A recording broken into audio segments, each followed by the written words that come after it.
Yeah, the beautiful Gold Coast is in full swing as we get set, of course, for day 4 of the Magic Millions yearling sale, the big race day tomorrow.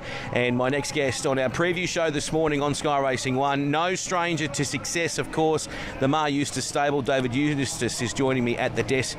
Good morning, mate. Great to see you on a Friday morning. Morning, Dave. Thanks for having me on. The Gold Coast. I mean, it's been a good hunting ground for you and Kieran. Obviously, not only here at the sales, but at the race day as well. You've had great success. Yeah, look, it's just a great week, a great race day. It's so well promoted. Everyone comes up, enjoys the sales, enjoys the races.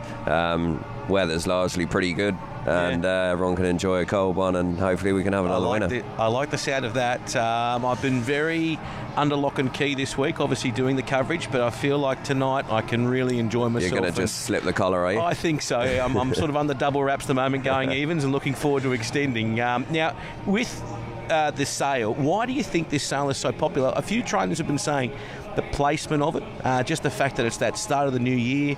If you're looking to try and get your existing clients or new clients in, they've got that sort of vibe, that buzz about with the Christmas New Year period, and they're like, right, let's get involved. Yeah, I think a lot of people might be going back to work the Monday just gone, and they take another week, or it's quiet for business anyway. And as you say, turn of the year, it's summer. No better place to enjoy a week off than up here on the Gold Coast. So location's key, and but also it's a completely open shop. It's not behind closed doors. People can come and learn what the sales is about. It obviously capped off with the race day, which everyone who's involved in racing or follows it is aware of. But I think it's great to be able to go behind the scenes a bit and see what goes on. Right before even purchasing a horse. For ownership, a lot of the time, just day one starts when you buy it, but actually you can come here and actually be involved with maybe the selection process itself. It wouldn't be a big sale, of course, without a big purchase with you guys. And you purchased yesterday the Eustace stable. Obviously, I know you're departing the stable shortly to take up a Hong Kong adventure, which we'll talk about soon, but obviously Kieran and the team and yourself would have been involved with the selection of this particular colt. He's a beauty. Beauty. He is. I mean, he obviously one of the standouts. The price tag suggests that out of a good mare. Leading farm in Sedgenho. They have had an unbelievable year the last 12 months on the track, and Kieran and Will were very, very keen to get him. Obviously had to go hard to do that, but with these good colts, that's what you've got to do. What about some of the other purchases? I know you had a bivouac filly you purchased, another 2 darn hot. So tell us about the bivouac filly, because she's out of a really nice mare. That was lot 154. That was earlier in the day. So she obviously showed you guys something too. Yeah, she's a nice filly. Bivouac, first season sire, obviously champion sprinter with a good pedigree. I think the one that sticks out is 6'11", another 2 darn hot colt. He's just a cracking type, really good athlete. Obviously 2 darn hot's been very strong, which shows that people have like what they see. He hasn't had a lot of runners, but you wouldn't expect him to. This is only his first season of runners. It's still early, but we like what we see at home, and he would be the one for me. Tell me, obviously you're making the move to Hong Kong, so you're seeing these really nice horses come into play. You are obviously going to be departing, and you're leaving your mark in terms of your opinion on some of these. So it must be hard to sort of see these beautiful horses coming in and off to Hong Kong. Not easy, obviously. It's been a great privilege over the years to be able to work with these good horses and be part of purchasing them and seeing them how they progress through, and that will continue when I'm gone, no doubt about that. So that's going to be a difficult thing to do when the day comes to part with the team, but I'm looking forward to the challenge that lies ahead. Let's have a look at the market for the 2-year-old classic. A lot of punters out there are watching this, and I sometimes am the same. I mean, it's wonderful to be talking about these $1 million lots, but for those watching, especially on Sky Racing 1, they just want to get a winner. So you're on the third line of betting there. You're at $6. I am surprised by that price, to be honest with you, because I know you had obviously the Wyong run and you were beaten by Highness, but he was bloody good here. I mean, there's no other way to put it. Craig Williams rides him here. J-Mac goes on. This is the real Spywire.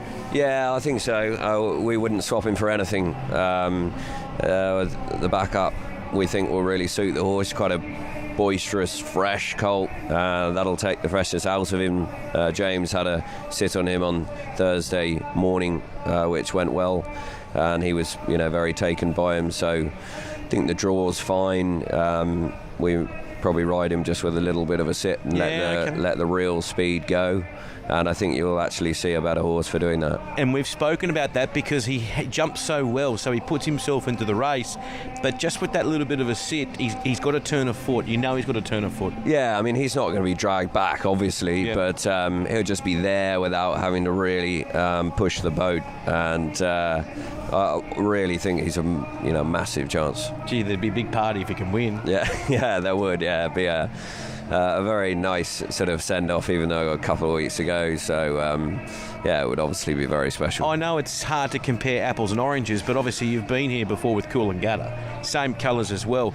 Do you feel like I know the different horses, but do you feel like he's a better chance? Is he more a bit forward than Coolangatta?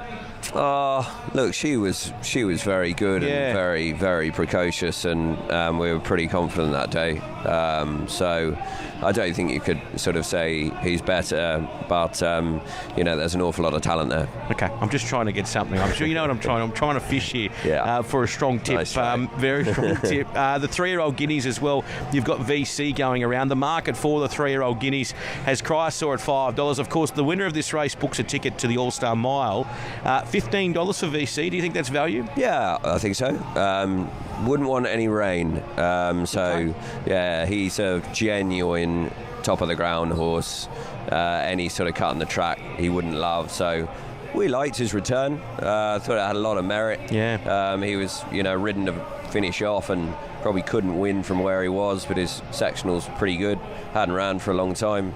And he'll improve plenty for it. He's travelled up well. I think it's a very open race. Yeah, okay, there he is there, of course, in the same colours as Spywire. He darts back to the inside, and you're right, he does finish off nicely. And he never really sort of got that clear air to balance up. He was strong through the line. Yeah, that's right. It was just an eye-catching, nice return. He'll need to improve, but he certainly will for going 7 furlongs. All right, and the other race, the other horse we wanted to have a look at, of course, we saw Royal Merchant to go to Wyong and very, very dominant. I think she was around $1.75 the day she won it to Wyong into a very backable, or into a very short price to say, not backable, but here she is at $4.80 for $1 million fillies and mares. I know Lady Laguna has some nice form, but gee, she's a Group 1 winner and she's at $4.80. Yeah, I think she's a very underrated mare and has been sort of throughout her career, to be honest. And as you say, she's a Group 1 winner.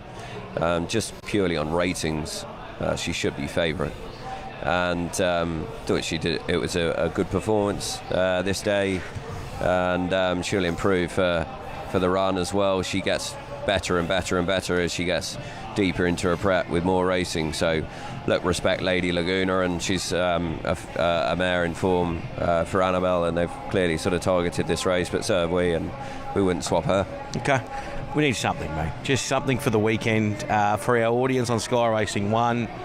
Is there anything lurking? Is there anything lurking at the Gold Coast? What about the team back in Victoria or there in Sydney? Something? Yeah, look, I do think the Colt Spywire's a great chance. And I thought he did actually represent a bit of value. Okay. I thought he was a good price.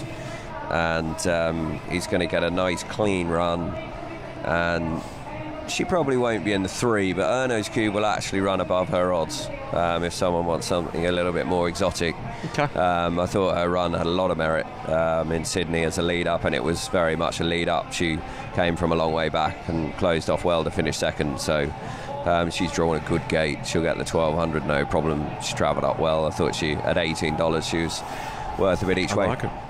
What about yourself, mate? End of January, you're off to Hong Kong? Finish up the end of Jan, which sort of gives me a bit of time to get set. I'll go home for a bit, see the family. You go back to the UK? Yeah, I'll go back to the UK, look at some horses and meet a few people and back home, or sort of reconnect, I suppose, with some people back home and look for some potential horses there, and then move in April. which gives me a couple of months before starting training June 1. So I can't train until June the 1st. Yep. New season starts early September. So, really, really looking forward to it. Yeah, I know you say you're looking forward to it, but I was thinking about this the other day. I mean, you're obviously from a proud racing family in the UK, whilst Australian racing would have always been on your radar. I mean, I've been to the UK, and with the time difference, the Hong Kong racing very popular. We see a lot of UK bloodstock go to Hong Kong. So this is a bit of a bucket list opportunity for you. You must be pinching yourself, and you're in your own name too. Well, yeah, look, it's something that has just always been there and something to work towards, I suppose. Yeah. I can't say it's at the start of our partnership, etc., that it was a focus, of course. But my uncle trained there, which has sort of been well documented. So it's since I was a kid, it's always been there. Yep. Whereas it's probably not in anyone's eye line necessarily who's not got any connection to it. So I've always had a connection and an interest and an intrigue, and I've visited a few times, met you there 10 years ago. When I travelled a horse there, so that was right. Yeah, What was the name of that horse? Barrage. That's right. Yeah, ran third in the McKinnon, and then that's right. Down the field in the Cup. But that was a great experience, and only enhanced my intrigue. And how many? How many have you going to have in that first season? Well, the answer is 0 to 70. Wow, so it's all just up to you. I start from 0. It's all up to me. I won't be handed horses. There's been plenty of interest. It's probably too far out for anyone to guarantee any horses. But I hope that over the next few months we can generate a bit more interest and meet a few more people and enhance some relationships formed over the last few weeks, and we'll go from there. Been a pleasure, mate, always dealing with you. Look forward to getting up to Hong Kong and obviously seeing how that journey goes, mate, and also when you'll be back for these sales, because no doubt you'll be coming back to Australia here and there, mate. Good luck on the weekend. Thanks, the weekend, because you've got some nice horses. That's the most important thing at the moment. We're trying to get a result. David Eustace joining us this morning on the preview show for day 4. Thank you very much, David. He's off to purchase some more horses. The top lot yesterday for the stable, of course, $1.9 million, and the Mar Eustace team, haven't they been formidable? But it is exciting for David. He gets to train in his own right, and we're going to see him, of course, in Hong Kong for that new season. The sales not too far away from starting here. If you're wanting to watch today fully, you can watch it on the Sky Racing Active app. You can also watch on the Tab app, and as well in between those races on Sky Racing 2. Hopefully you've enjoyed our preview show for day 4 of the Magic Millions. Let's rip in. We'll see you very soon.